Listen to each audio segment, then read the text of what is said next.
Hello mga kamamshi, mga kapapshi, welcome to the Roca Vlogs. So naaday mi diri karon sa balay sa akong uyuan nga si Tio Willie da Roca.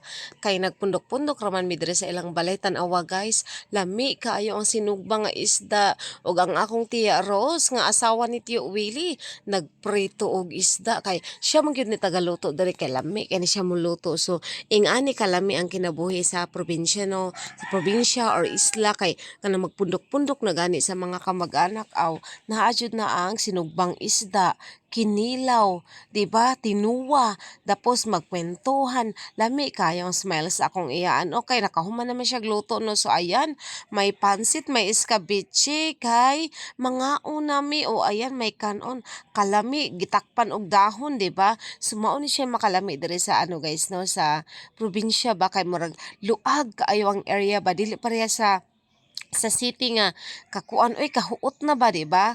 Huot na kayo ang city labi na kung naadyo ka sa pinakasentro perti kahuot.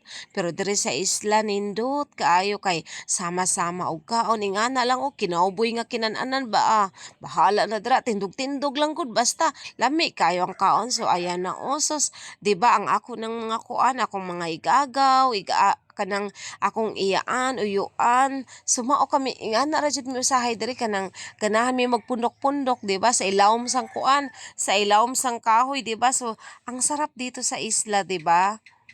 So, yun lang guys. Maraming salamat.